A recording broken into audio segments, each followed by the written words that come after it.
বলছো না কেন? কখন থেকে ডাকছি তোমায়। কি হয়েছে? এত ডাকছিস কেন? দেখছিস না আমি কাজ করছি। কাজের সময় শুধু বিরক্ত করা কাজ তোর। কি হয়েছে বল? মা, আমার নতুন জামা কবে কিনে দিবে? আর কয়েকদিন পরেই তো ঈদ। এই অভাবের সংসারে আবার ঈদ।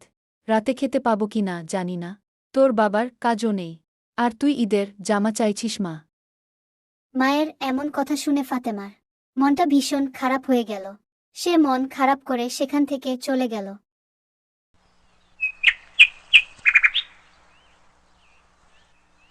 হঠাৎ বিকেলবেলা ফাতেমার খেলার সাথী পিঙ্কির সাথে দেখা।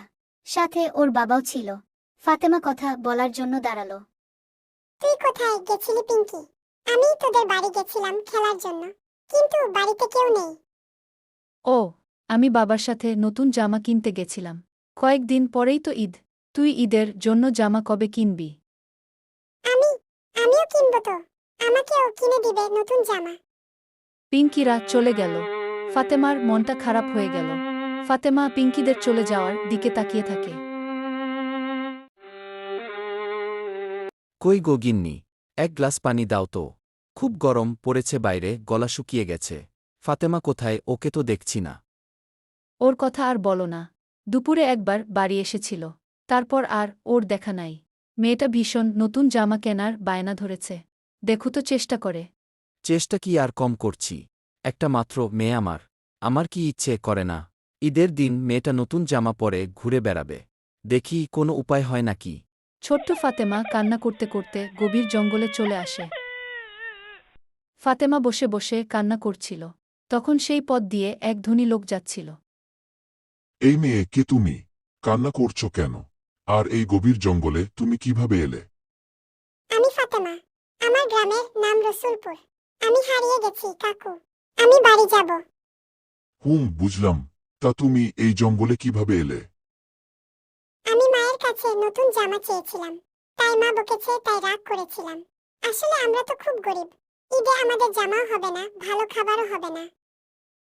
বুঝেছি তুমি কষ্ট পেয়েছ, কিন্তু তোমার একা একা জঙ্গলে চলে আসা উচিত হয়নি। এবার কান্না থামাও, চলো তোমায় বাড়ি রেখে আসি। তারপর লোকটি ফাতেমাকে নিয়ে তার বাড়ির উদ্দেশ্যে রওনা দিল।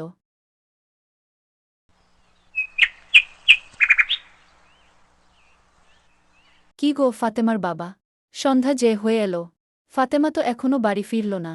মেয়েটা আমার বড্ড অভিমানী। তখন বকেছি তাই বোধ হয় রাগ করেছে।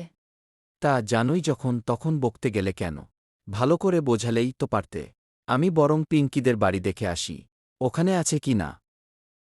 মা, মা, ও মা, মা। তুই কোথায় গেছিলি মা? সেই কখন থেকে বাড়ি ফিরিসনি? চিন্তা হয়তো নাকি? তা তোর সাথে এই ভদ্রলোকটি কে? আমি জঙ্গলে পথ হারিয়ে গেছিলাম মা। তখন বসে বসে কাঁদছিলাম। তখন এই কাকু আমাকে দেখতে পায়, তাই বাড়ি পৌঁছে দিতে এসেছে। আপনাকে যে কি বলে ধন্যবাদ দেব? আপনি না থাকলে আমার মেয়েটার বড় বিপদ হতে পারত। ধন্যবাদ দিয়ে আমাকে ছোট করবেন না। সকল প্রশংসা আল্লাহর। মেয়েকে দেখে রাখবেন। আজ তবে আসি। এই কথা বলে লোকটি চলে গেল।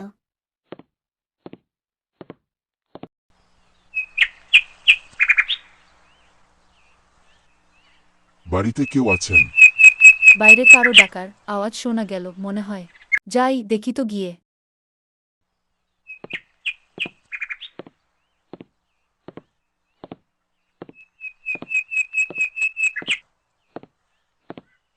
আরে চাচা, আপনি কেমন আছেন? হঠাৎ আমাদের বাড়িতে কি মনে করে? আসলে আমি প্রতিবছর ঈদের আগে কিছু পরিচিত জনদের খাবার পোশাক দিয়ে সাহায্য করে থাকি। ফাতেমার মুখে তোমাদের কথা শুনে ভাবলাম তোমাদের সাহায্য করি। কিন্তু চাচা, মানুষ কি ভাববে? এতে লজ্জার কিছু নেই। এই বছর তোমার অভাব, তাই তুমি আমার থেকে নিচ্ছ। কিন্তু সামনের বছর তুমি অন্য কাউকে সাহায্য করতে পারবে ইনশাল্লাহ। আপনাকে অনেক ধন্যবাদ চাচা। এই বছর আমাদের ঈদ ভালো কাটবে। দোয়া করবেন আমাদের জন্য। ঈদের দিন আপনার দাওয়াত রইল। লাইক, কমেন্ট, শেয়ার আর ভালো লাগলে সাবস্ক্রাইব করতে ভুলো না কিন্তু।